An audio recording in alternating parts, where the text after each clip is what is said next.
ये फरमाइएगा कि बावजूद कि आपकी तरफ से बारहा बताया भी गया कि खुदकुश हमले इस किस्म के नाजायज़ हैं, इनकी मज़हब के अंदर, दीन के अंदर किसी किस्म की कोई वैल्यू नहीं है और ये कितना बड़ा गुनाह है, गुनाह कबीरा है, लेकिन इसके बावजूद ये ट्रेंड ख़त्म नहीं हो रहा। मैं ज़रा आपका तज्ज़िया लेना चाहूँगा आज के वाक़े के तनाज़ुर में, इसकी वजूहात क्या हैं? बिस्मिल्लाहिर्रहमानिर्रहीम। तलत हुसैन साहब, आपका शुक्रिया। आपका ये कहना दुरुस्त है कि उलमा की तरफ से इसका शरई हुक्म बयान करने के बाद ये सिलसिला मौकूफ नहीं हो रहा। उसकी एक वजह तो ये है कि जो ये सिलसिले जारी करने वाले हैं उनकी तावीलात और तौजीहात अपनी हैं। इसके अलावा जो उसकी वजूहात हमें बयान की जाती हैं वो ये हैं कि हमारा ये खित्ता 2002 से जो हमने पॉलिसी इख्तियार की उसके नतीजे में आलमी एजेंसियों की आमाजगाह बन चुका है। हम सब जानते हैं कि अमेरिका जो ड्रोन अटैक्स कर रहा है वो पाकिस्तानी इंटेलिजेंस पर भरोसा नहीं करता, बल्कि उसके लिए उसने अपना इंटेलिजेंस नेटवर्क बना रखा है, यूके का अपना है। और फिर ईरान जो हमारा पड़ोसी मुल्क है वो भी कभी नहीं चाहेगा कि अमेरिका अफगानिस्तान से फारिग हो जाए और फिर तमाम तर तवज्जो उसकी जानिब मबजूल हो जाए। रशिया और चाइना के अपने मफादात होंगे और ख़ास तौर पर इंडिया पूरी तरह से इंतकाम ले रहा है पाकिस्तान का। इसलिए अब ये एक कंपाउंड सिचुएशन पैदा हो चुकी है और अगर इस सिचुएशन से ओहदा बरा होना है तो हुकूमत की जिम्मेदारी है कि पार्लियामेंट के अंदर जो पार्टियां हैं और पार्लियामेंट से बाहर जो पार्टियां हैं, इसलिए कभी ये दावा न किया जाए कि जमहूरियत कुल की नुमाइंदा हुकूमत होती है। टोटल कास्टिंग वोट अगर 40% पढ़ते हैं तो इसके माना ये है। मुफ्ती साहब, मैं कदा कलामी कर रहा हूँ, लेकिन मैं आपसे ये जानना चाहूंगा कि ये जो तावील देते हैं उसका सयाको सबाक कुछ भी हो, जो मजहबी तौर पर जस्टिफाई करते हैं, हमारे जो जय्यद उलमा हैं, आप उनमें से एक हैं, दूसरे भी बड़े बड़े नाम हैं, जब उनकी तरफ से फतवे भी दिए जाते हैं और मजहबी तौर पर इसको डिस्क्रेडिट भी किया जाता है, तो वो असर क्यों नहीं कर रहा ये आर्गुमेंट?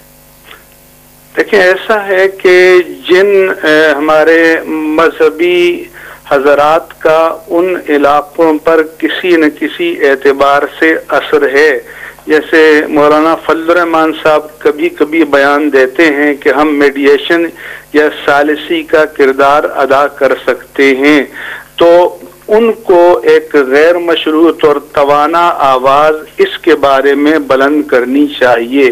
और जब हमारी बात होती है और ये सारे फैक्टर्स वो बयान करते हैं तो मैं ये कहता हूँ कि मुहर्रिक या इंसेंटिव या मोटिवेशन कुछ भी हो, बरसरे ज़मीन जो है वो तो फसाद है, वो तखरीब है, वो इस्लाम में हराम कतई है। आप ज़रूर उसकी वजूह का खोज लगाइए, मगर जो चीज़ अपने शरई हुक्म के एतबार से वाज़े है उसके बारे में दो टोक मौक़िफ़ इख्तियार भी करना चाहिए और बयान भी करना चाहिए। तो चूंकि इस तरह से कोई वाज़े चीज सामने नहीं आती कि सब के सब हुकूमती सतह से हटकर दीनी अनासिर अपने प्लेटफॉर्म से अपना शरई मौक़िफ़ जो है वो हुज्जत क़तिया और हतमी हुज्जत के तौर पर बयान करें, तो इस तरह की हुज्जत मेरे ख्याल में अभी तक तमाम नहीं हुई। मुफ्ती साहब, आप लाइन पे, आप इसी नुक्ते पे जरा ठहरिएगा। मैं जरा आपने जो बयान किया, सलाउद्दीन बाबर साहब जो आईजी सिंध हैं उनसे पूछना चाहूंगा। मैं उनको खुशामदीद कहता हूँ। सलाउद्दीन साहब, आपको आवाज आ रही है मेरी? जी आ रही है। जी, बहुत शुक्रिया, thank you very much for joining us. It's a very sad day और हमारा जो हमारी दुआएं जो हैं और हमारी जो सपोर्ट है उन पुलिस वालों के लिए जो ड्यूटी पर इस वक्त मौजूद हैं, we are all with them. Ranger का जो सिपाही जो है जो शहीद हुआ, उनके लिए भी हमारी दुआएं हैं।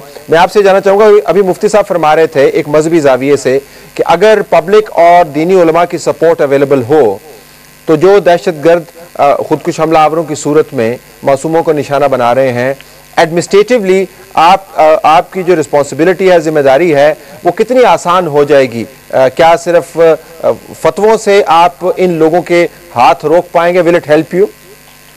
देखिए, उसमें आई थिंक उन पे एक मॉरल प्रेशर तो डेफिनेटली होगा, मगर उसके अलावा जो जहाँ तक एडमिनिस्ट्रेटिवली और जो एक्शंस लेने हैं वो तो फिर भी ज़रूरी होंगे, और मैं समझता हूँ कि one without the other will not succeed, क्योंकि जो आपने प्रैक्टिकली करना है टू स्टॉप देम वो तो करना होगा।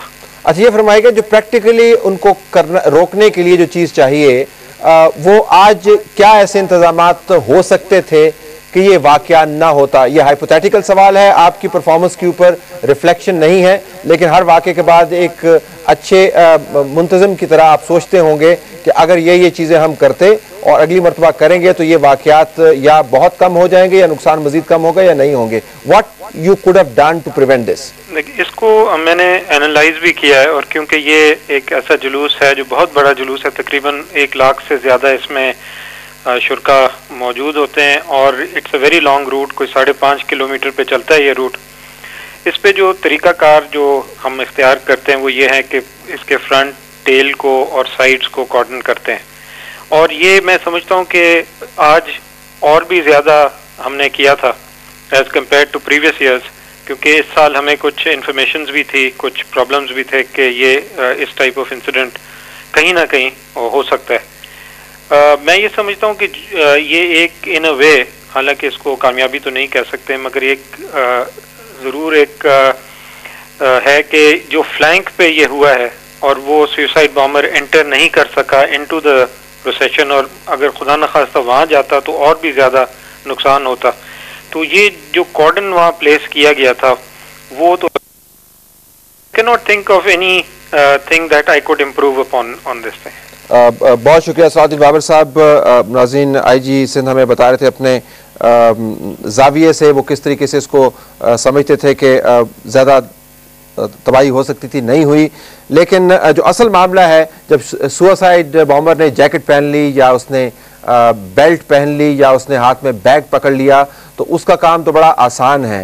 इनके बारे में ये भी कहा जाता है कि ये सोचते समझते हुए बॉम्ब्स हैं, ये अपने आप को एडजस्ट कर सकते हैं, रोक सकते हैं, मॉडिफाई कर सकते हैं। हम नेमतुल्लाह साहब जो साबिक नाज़िम कराची, इनको खुशामदीद कहते हैं, और हमारे साथ मुफ्ती मुनीबुर रहमान साहब भी मौजूद हैं। मुफ्ती साहब, आपके पास मैं आऊँगा। बाज़ तबका फ़िक्र की तरफ से और उलमा की तरफ से, चूँकि आज 10वीं मुहर्रमुल हराम का जुलूस था, ये कहा जा रहा है, एक इम्प्रेशन दिया जा रहा है कि ये शायद शिया स्पेसिफिक अटैक है। पाकिस्तान की अगर आप तारीख रिसेंट उठा के देख लें तो ऐसे शवाहिद नहीं मिलते कि सुन्नी और शिया की तफरीक करके अटैक होते हैं, लेकिन आज के दिन के हवाले से ज़रा मैं आपका तज़किया लेना चाहूँगा कि बिलखुसूस इस जुलूस को अटैक किया गया या उसी का तसलसल है जो हम पाकिस्तान में और जगह भी देख रहे हैं, कल मुजफ्फराबाद में भी हुआ। देखें, मैं ये तो कह सकता हूँ कि शायद इस तकरीब की मंसूबाबंदी करने वालों ने ये चाहा हो कि इसको फिरकावाराना तसादुम की शक्ल दी जाए और एक और फसाद की सूरत मुल्क में बर्पा की जाए, लेकिन हम आप सब जानते हैं कि पाकिस्तान में इस वक्त फिरकावाराना तसादुम नाम की कोई चीज़ मौजूद नहीं है, और माजी करीब में बिला तमीज़ मजहब व मसलक बेकसूर लोगों को निशाना बनाया गया है। मैं आपके इस प्रोग्राम के तवस्सुत से जितने भी जाँ बहक हुए हैं और ज़ख्मी हैं उन सब से इज़हार हमदर्दी करता हूँ, और इस वाक़े की शदीद मजम्मत भी करता हूँ, तासुफ़ का इजहार करता हूँ। ये सानहा है, अलमिया है, इब्तिला है, लेकिन ये पैगाम भी देना चाहता हूँ ज़िलाई, सूबाई और वफाकी हुकूमत को कि इसके फॉलो अप में जो मेरे पास टेलीफोन आ रहे हैं, लाइट हाउस से लेकर बोल्टर मार्केट तक सैकड़ों दुकानों को नजर आतिश करके राख का ढेर बना दिया गया है, और अगर सही असेसमेंट की जाए तो शायद ये नुकसान करोड़ों की हदों से निकलकर अरबों तक जा पहुंचेगा। तो हुकूमत की जिम्मेदारी है कि किसी और रिएक्शन से पहले इनकी बहाली और तलाफी के लिए भी किसी पैकेज का ऐलान करे। हम क्यों उस वक्त का इंतजार करते हैं कि जब हमेशा हालात हमारे हाथ से निकल जाएं तो फिर हम उसके बारे में सोचते हैं।